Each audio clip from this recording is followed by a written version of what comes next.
Welcome to this week's episode of Zero to a Million, brought to you by Unstack. I'm your host, Zach Rego, and today I'm joined by Scott Clary, Senior Director of Biz Dev for Grass Valley and host of the Success Story podcast. Scott, thank you so much for joining me today. Well, thanks for having me on, Zach. I appreciate it. Yeah, I'm excited. We had a good, brief conversation before we jumped on here, but we were talking about names of podcasts. You actually mentioned the Success Story podcast. There's a lot of thought that went into that. We have a lot of clients and listeners that actually message me about starting a podcast. Give me the background that you just told me on why you named it that and kind of the theory behind it. Well, the podcast actually started off, it was actually originally called Sales versus Marketing. And I did that because that's kind of my background and that's what I've sort of done for my entire career. But I wanted to open it up a little bit and I wanted to bring in some other perspectives because I love listening to Tim Ferriss and I like how he brings in other ideas on how to live your best life, productivity, habits and whatnot that can allow you and help you to succeed. But I knew that I didn't want to just get those from VPs of sales or directors of sales or VPs of marketing. So I wanted to open it up, and that's why I named it Success Story. And I also named it, I named it Success Story. And like I mentioned before, correctly or incorrectly, because I thought that it would bring on guests that wanted to speak about themselves and paint the podcast in a positive light, because what do people like speaking about? They like speaking about themselves and they can tell their own story. I thought that would make them more apt to want to come on and chat with me. So that's that's how it got started. Yeah, I love it. I know I was mentioning the Nathan Locke piece where he mentioned, he named it the top podcast because people were searching the top podcast. Those strategies are so smart. Ours actually not a great strategy. 0 to a million was something that actually one of our customers said in a review. It's like, hey, Unstack's the first platform I bought that actually helped me go from 0 to a million in revenue in less than a year. Cool. That's what we're going to name it. I like the name. You'd have to look up the keyword, see if it brings any traffic. It does. I actually like it. It's a catchy name. It's a catchy name. Yeah. So that's where I got it from. The shitty thing is when people do like the top podcasts, like we were ranked, one of the top podcasts for startups. They didn't actually like number them. They did it in alphabetical order, so we were dead last, which stinks. That sucks. So that sucks. I'm used to it. My name's Zach. Like I've historically been last. I think it's a chip on my shoulder, but something to think about for the listeners is maybe don't start your podcast name with Z because it tends to be the last one that people run with. That's hilarious. That's really, really funny. I'm sorry, man. Well, you can always rebrand, but I really do like whatever. Whatever. There's some therapist somewhere down the line in my life that's going to get paid a bunch because of that. So no, we got into the background of the podcast. Let's go into your story a bit. I think it's interesting. You've talked a lot about, small companies, big companies. Mm-hmm. Today, I want to focus on, leading sales and marketing. And you've been a sales and marketing leader for a long time for various size organizations. So I want to get your perspective on that. But take me through a bit of your career before we jump into kind of the topic for the day. Sure. So started off as most people do in sales as an individual contributor. Throughout university, I was working for a large telco, Bell Canada, and worked my way from the stores when I was still selling cell phones and internet packages in the stores through to working in a call center and went SMB, mid enterprise. So working for progressively larger markets. I spent about 7.5, 8 years with Bell. And that's really where I got my chops, and that's where I started to learn how to sell and how much money you could make in sales and in tech sales. Background has nothing to do with tech or sales. Family is not even in private industry. Like father was a cop and then moved into like government work and whatnot. Actually, most of my family is they're all police, pretty much. So going into private and tech was I was a little bit outside the box of what my family thought I would be, but I enjoyed it. I loved it. I was good at it. I'm a nerd at heart, so that really did help me sort of acclimate to that sort of career choice. And realistically, I was either going to, sort of the plan was when I was younger, either make money in tech and make money like, in private industry, moving through the ranks and being a director, VP, CXO, or go back to school and go to law school. And that was sort of the two career paths. And, tech has worked out well for me. Sales has worked out well for me. And I made a lot of money as an individual, like an individual contributor, always progressively a little bit more than like my peers at that level. So I'm like, this can't be that bad. So after Bell, I went to another company. That's where I sort of moved into my first leadership role. managing and leading sales, also having more of a hand in the marketing component of building out an organization. I had to learn some things there, realizing that in a large company, when you're working in the sales business unit, you don't really have access to marketing. You don't really understand what position or what impact it has on, your number or your customers in a company the size of Bell. When you move into a smaller company, and smaller company, I'm talking about 50 people, $10 million in revenue, plus minus, you start to see the direct correlation and the need for congruence across those two different business units. And understanding that and knowing where my end goal, where I wanted my end goal to be, CXO at Fortune 100, Fortune 500, I realized that if I didn't figure out marketing and the marketing component, because I don't come from a university background in marketing, I wouldn't be as effective as I could be in building out sales and commercial and revenue strategy. So sort of just dived into marketing as much as I could and just understanding and consuming. The word I like to use that I actually learned from an individual on my podcast is autodidact, somebody who just like is obsessed with learning everything themselves. Like you're going to podcast, YouTube, whatever, consume as much as you possibly can. And after that role, in that sales leadership role, I actually went into consulting for a long time, acting as fractional CXO for companies. Some of them were tech companies, some of them were not tech companies. I was working with some partners at the time, and it was traditional consulting, but it was really building out like take to market strategy for companies or just improving their existing marketing strategy. I found out that a lot of companies don't like being told they can't sell, but they're okay being told they can't market. I don't know why, but that just seemed to be that seemed. So we focus on marketing strategies more than true sales strategies. But of course, my sales background definitely helped a lot. Worked with a whole bunch of startups out of the University of Toronto in Canada, where I'm from. Was working with incredible founders, working very disruptive technologies, very I would say product focused founders, PhDs, developers, and helping them understand how to position their product and how to sell their product or market their product to the average consumer. We're talking like, space technology, blockchain, AI, machine learning, health tech, like stuff that was really revolutionary. It was actually at an incubator at Creative Destruction Labs, which is similar to like a Canadian Y Combinator for like a reference point. So that was a lot of fun. And then I went back to working for somebody, mostly because I realized that what we were doing and the amount we were working wasn't truly sustainable. So we had built a nice consulting practice. We brought a whole bunch of executives together, and we were doing good work. But none of us had ever really scaled a consulting practice before, and it was a lot of work. Like we're talking like you put in your 40 hours for your client, and then you're putting in another 40 hours to actually build your own consulting brand. So it was a ton of work.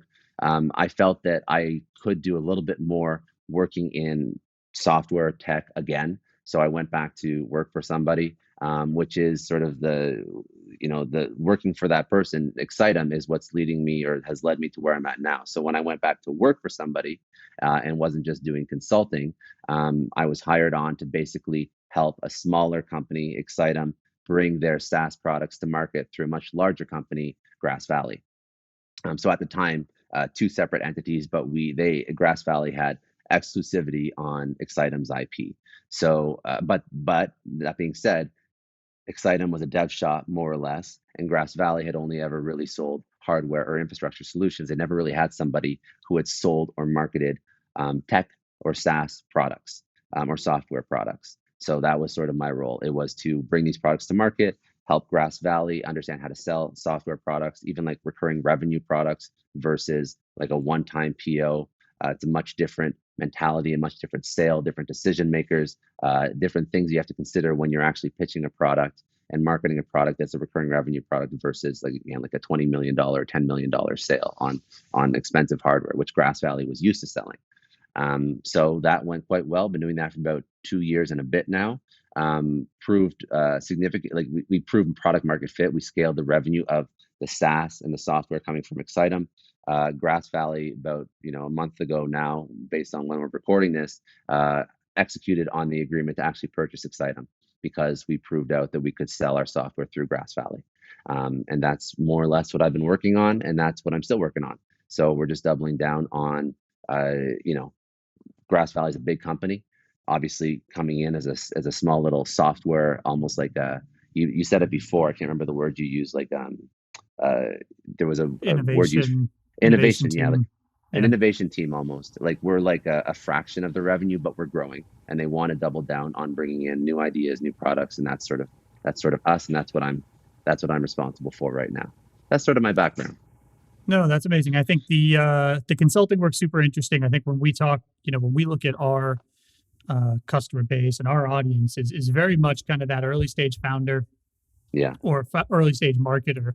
The marketer is typically the first hire, right? And I think what's yeah, really interesting that you probably got a lot of exposure to as a fractional, CMO or yeah, CRO, whatever role you were taking on there is what am I doing day to day, and then where should this person I'm consulting for start to fill the gaps with hiring? yeah, And that's really where I'd love to go deep with you is kind of understand like how is that hiring process? I think about like I got hired by Grant and Steve. Like the hell yeah. were they thinking, right? Like that was a decision they made at some point of like, hey, we need this kind of person. When did you see that those startups were starting to think about, okay, now it's time to hire either a sales or marketing leader to come in and really, take what Scott's built or the Yeah. consulting team's built and run with it? So I would say, and you don't need to hire a consulting team to achieve this level or this threshold, but I would say that this is the advice I would give any founder: sell 50 of your product, sell 50 of your widget. Once you've sold 50, and this is not like this is something I believe in, and you'll hear it echoed amongst other people that work with founders, successful founders, and successful startups. So sell 50 of your widget or your product, and that's when you can start to map out your customer profiles, your target customer profiles, your buyer personas, because now you have a sample set of people that you've sold to. And that can sort of lay the groundwork for that sales playbook that you can eventually give over to your first revenue hire. And we can also talk about, who that revenue hire should be. But I would say first sell your 50 of anything, and then you've proven that there's a need for it. Don't hire somebody to sell your first thing. Because if as a founder, if you can't sell that first thing, then don't expect someone else to. So that's sort of like my threshold. Like after you've sold 50 of it yourself, or say with a consultant. Um, but I would still say, even like I would actually argue, say like you should just sell it yourself, because you're gonna have to sell a lot over your career as a founder. It doesn't matter if you're a developer, product-oriented developer, product-oriented founder, doesn't matter. You're gonna have to sell a lot. You're gonna have to sell to raise more money on your next round. You're gonna have to sell your product again and again and again. You have to sell your idea and your vision to your employees, which is very important early on to get them to buy into you, because there's a good chance you can't offer them half as much as what they could get somewhere else in some other company. So you have to sell a lot every single day. And by testing your ability to sell your product to 50 people, it could be people that you're close to, your network, your peers, whatever it may be, maybe your peers of your peers, whatever it is. I think that's a good test. And once you've sold 50 of that, then you can go and then you can hire a revenue executive. And let's talk about that, because I also think founders screw this up a lot as well. We can agree or disagree. I'm curious what your opinion is on this as well, but I always say hire marketing first, and then once you have that demand, then you can hire a VP sales to map out the playbook. I think the issue that a lot of founders have is they think of sales in the old school sales method, the pure outbound, cold, go hard, hit the pavement, dial for dollars, whatever it may be, and make sales that way. And if they don't want to do that, they hire a VP sales to do that. I think you have it backwards. I think the founder should be selling first. They hire a VP of marketing or somebody to develop demand. Once that demand is coming in and the founder can no longer handle those sales calls or those demos, that's when you hire a VP sales to build out a sales process and to hire a sales team. The VP sales is not responsible for understanding how to find product market fit. The VP of sales is responsible for building out sales process. VP of sales is not responsible for developing demand for your product. That's marketing. So founder, 50 sales, VP marketing, then VP sales and that first VP sales can take that overflow, because you have all this demand coming in, right? And the founder can't handle that. Now that VP sales can take some of that overflow. So that's how I generally recommend people build out that commercial organization. Yeah, no, I agree. I think I came in. It's funny you mentioned like the founder running the demos. So Grant was running the Yeah, demos. It's actually how we got connected. I always reach out to founders that raise money, and I say in a LinkedIn message, congrats, happy yeah, to review your demo if you're still running them and give you some feedback. I've got X number of years doing, sales demo running sales demos and coaching up, hundreds of reps on sales demos. And that's Grant actually took me up on. He was like, yeah, please, can you listen to my demo? It's horrible. And then I we love that. started a relationship from there. Right. And then, 8 months later, I kind of came on board.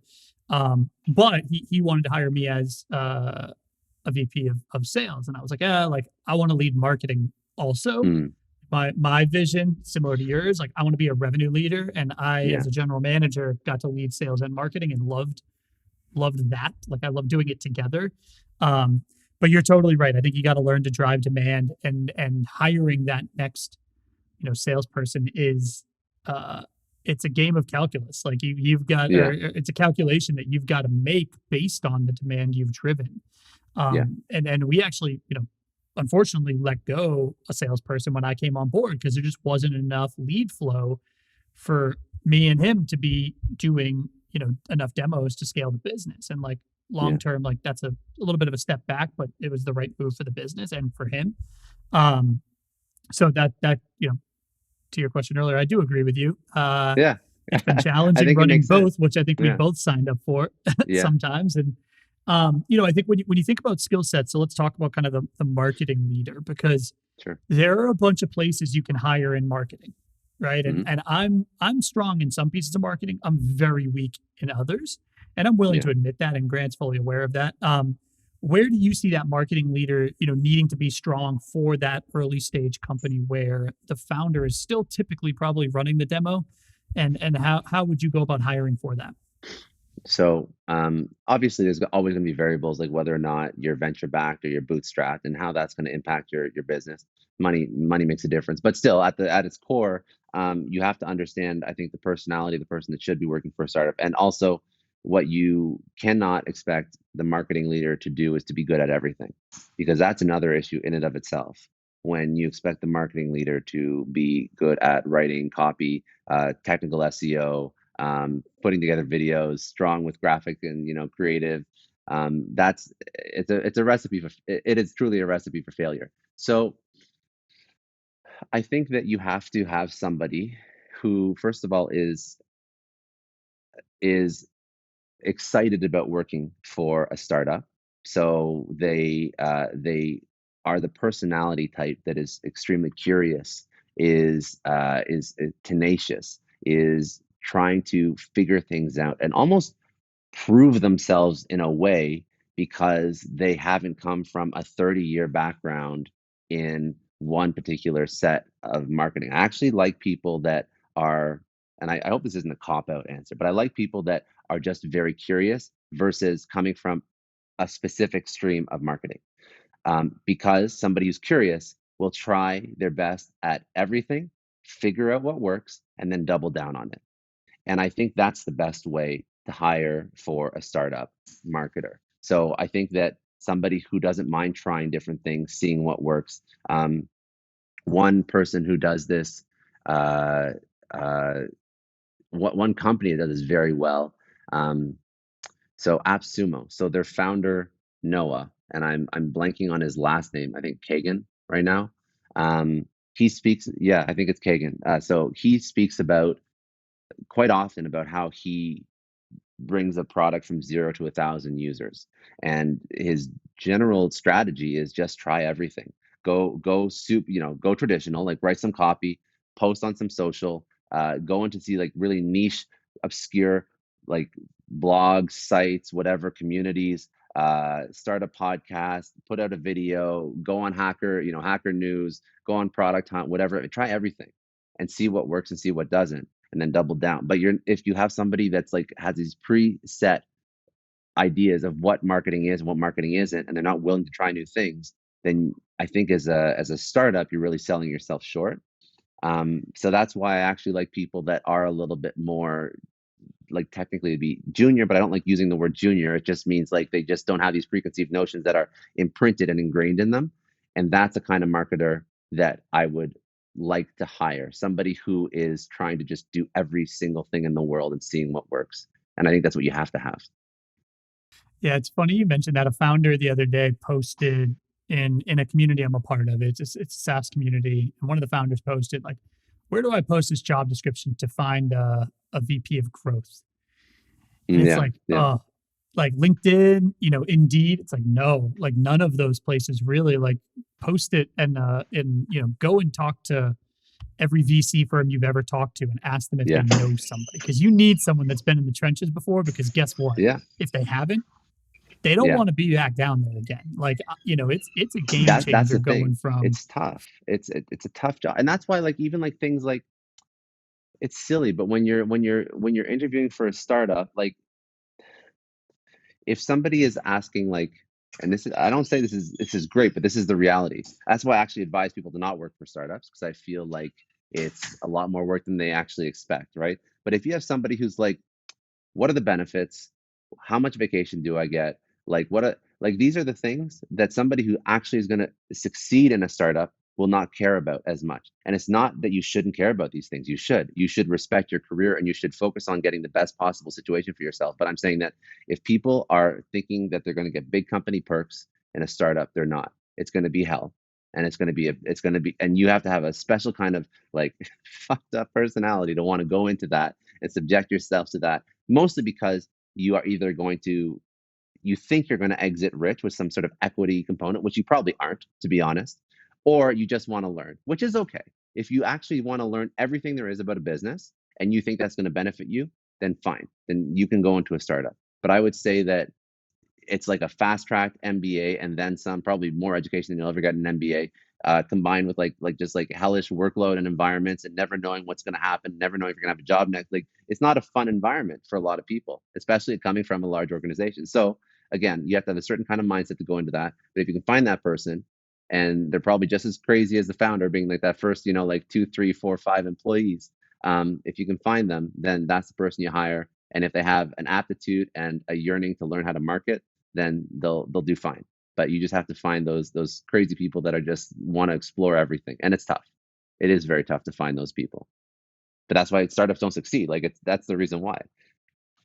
It's totally true. I've mentored a couple, former colleagues and reps that worked for me that are, out on the prowl looking for the next job. And Yeah, they're all like, oh man, these startups just don't pay as much. And it's like, yeah, like yeah, there's a reason. Like they don't have as much yeah, money. Like they're a startup, right? yeah, Like you're going to get one of two things. You're either going to go get money or you're going to get yeah, a shitload of experience. It's hard to get both. Like if someone's paying you a bunch of money, then they've already got a system built and you're just you're plugging into a seat, right? And if exactly. I they've love got that. Yeah, no money, then guess what? You don't plug into a seat. You are flying around by the seat of your yeah, pants, not knowing what the hell is coming up tomorrow, but you're getting a shitload of experience. And like, I yeah. tell everyone that it's like, listen, you got one or two things with a job, money or experience. It's hard to really get both.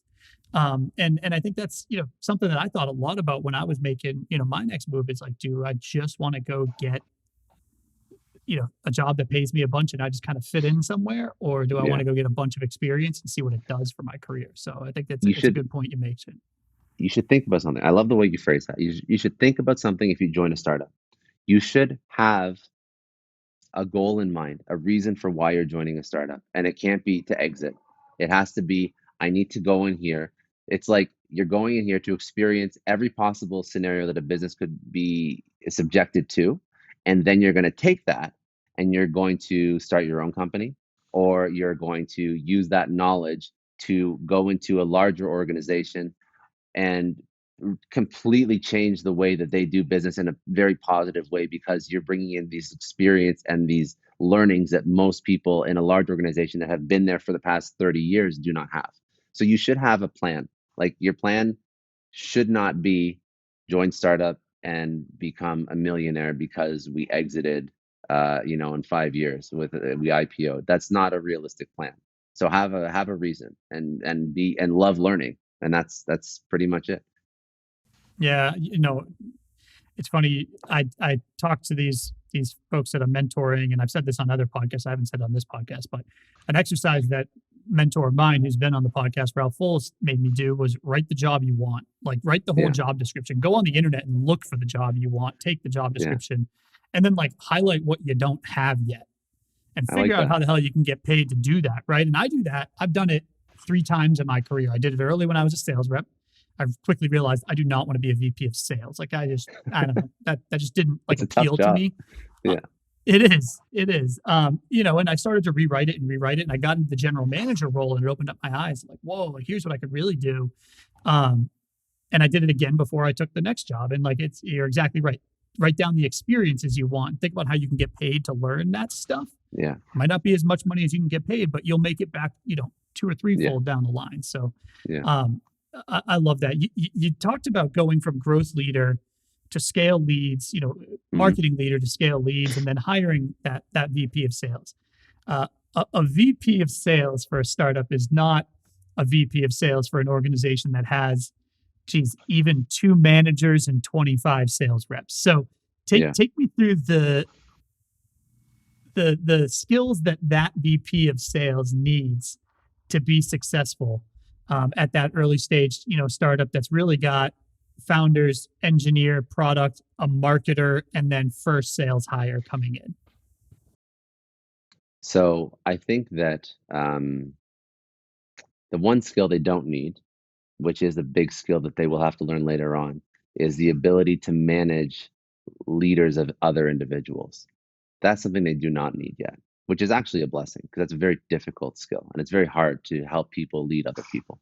Um, I think that the skills required to be a VP of sales for a startup, if you literally just look at the sales process. So you're writing great emails, you have great subject lines, you write great copy, you can put together cadences between, your email, your LinkedIn, maybe SMS if you use it, or phone. You know how to do all those components well. So that top of funnel, and then you know how to do discovery calls, you know how to book demos, get people on discovery, then get them over to a product demo. You know how to do great demos, and then you know how to negotiate. And you know how to close. You have to know how to like every sales leader should know how to do all these components.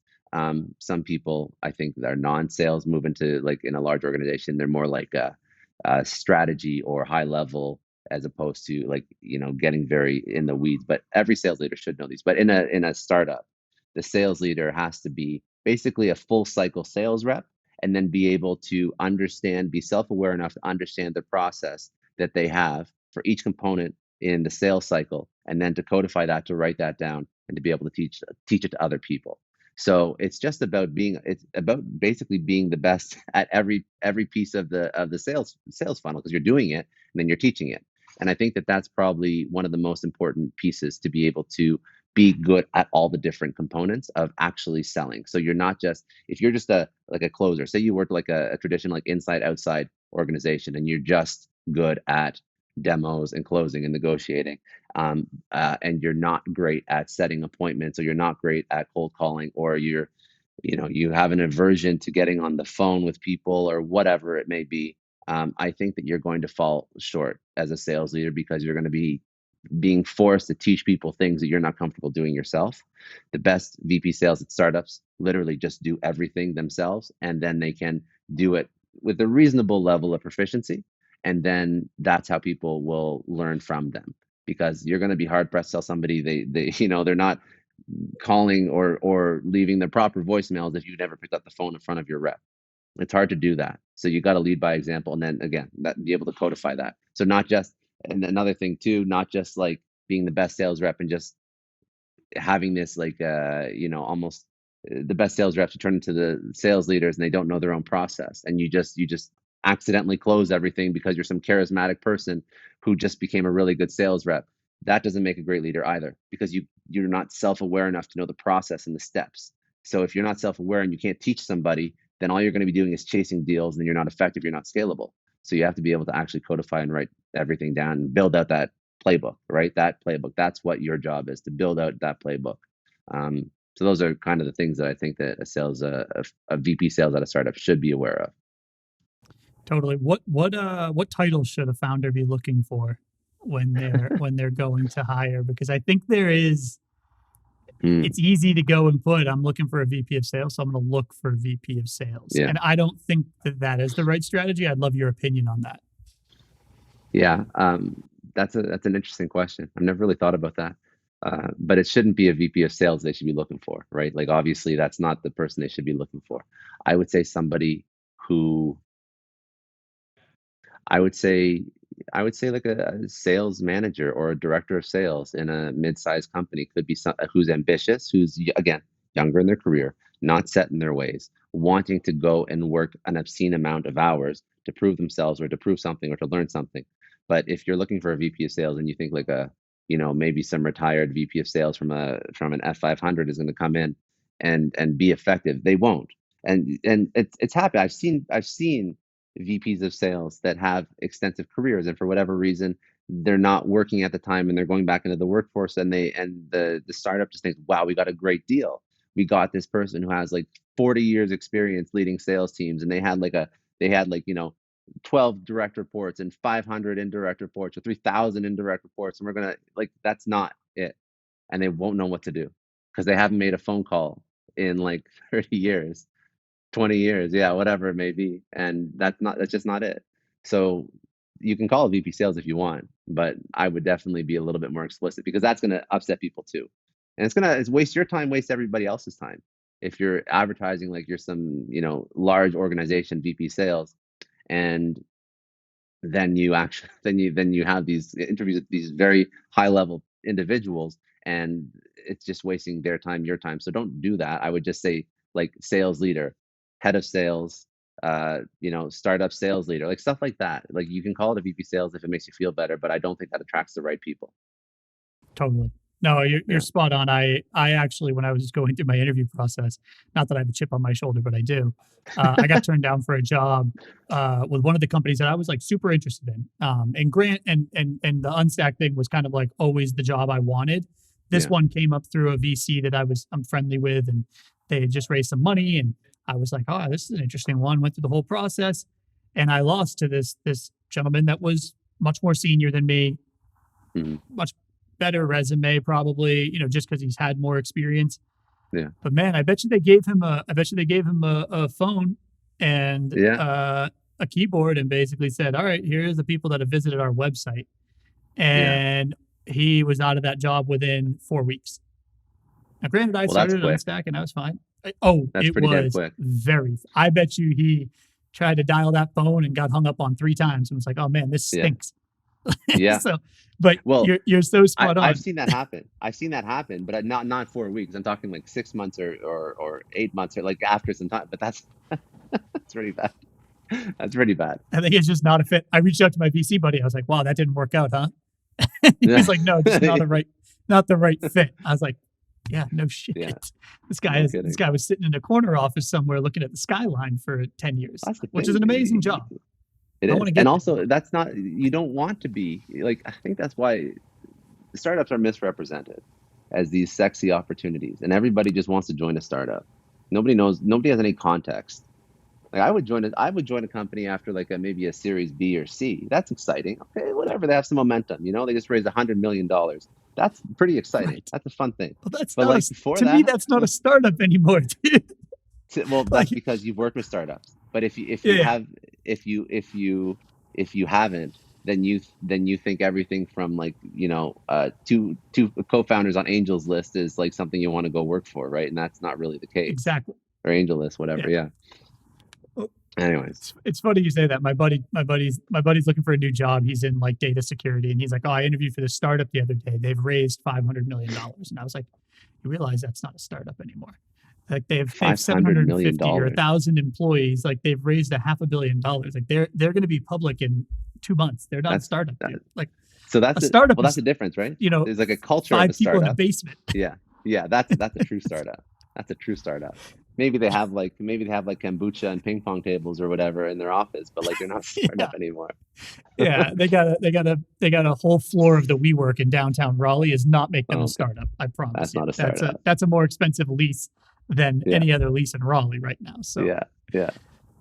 Scott, this has been a lot of fun. Thank you for coming on board. Last No, my question pleasure, we man. ask every guest: Yeah. 2 books you recommend every founder reads. Sure. And you mentioned that I can give you sales books, but I'm not going to give you sales books because I don't think sales books are the best books for founders. So 2 books I'm going to do 3 because 2 probably a lot of people have already heard of on this show. So Atomic Habits by James Clear and Grit by Angela Duckworth. Those are 2 incredible books for how to just be a more productive, better person, professional that I really believe you have to be to succeed and excel and succeed. Excuse me, in a startup environment. So those are two great reads. And the third one, it's co-authored by four individuals, and I can't remember their names, but it's Play Bigger, and it's about creating categories. I think they reference Mark Benioff and Salesforce and how we create. That's one of the case studies they talk about. They talk about other things as well because they're, I think, a group of four consultants that work with a lot of startups. But they speak about how Mark Benioff and Salesforce created the category of cloud software and then dominated it. And I thought that was a very cool concept because a lot of entrepreneurs think, how do I build a product in an existing category? Whereas that book is all about how do I create something, a whole industry, a whole category industry that nobody's ever heard of, and then sell a product to that industry that I've literally just created that is brand new. And I thought that was a very interesting concept because I think that it's truly everybody who starts a business is by definition an entrepreneur. I don't mean to downplay people who create incredible products and just competition in in a very crowded environment, but people that create a brand new category, like for example, Elon Musk creating private space flight, or Mark Benioff really creating the cloud computing movement when everything was in servers in offices. I think those are true innovators. So I like the way that it forces you to think about entrepreneurship. It's funny. Timing's impeccable. I'm reading Tools of Titans. Like I just try to Yeah, that's enough. read a chapter a day. From Tim Ferriss. And the chapter I just read last night, I don't know who he's talking about with it, but he talks about like not worry. Like, you don't have to create a new category. You can create a subcategory to differentiate It's your true product. too. And the example he uses is like IBM and digital. Digital created what they call the mini computer. It was roughly the exact same thing as IBM's mainframes, just slightly Yeah, smaller. But they named it this mini computer, which became its own category within the kind of server space. And it was like, all right. So he gave like 10 examples, but like you're so spot on. It's like Elon Musk yeah, didn't invent space travel as a category. He that's true. invented Yeah, private space travel as a yeah, category. And like now it's a revolutionary yeah, business and yeah. actually scaling quite well. So I love that tip in that book. I have to read that. That's actually It's a hasn't really been good book. recommended yet, so I'm in. Scott, where can everyone find you, connect with you, and learn more about what you're doing? Yeah, sure. So I guess I'll drop three things. So first would be website scottdclary.com. You can find everything there. You can go to successstorypodcast.com or on any social. Very, very fortunate at Scott D. Clary. So it's all across, all Nice. across every social. You can hit me up there. Damn, Yeah, yeah, not bad. There's one yeah. other Not bad Zach at all. Rego, and he's way faster to get everything than me. Yeah, Scott, I yeah. appreciate you coming on. It's been a pleasure catching up with you. No, my pleasure, man. Thank you so much.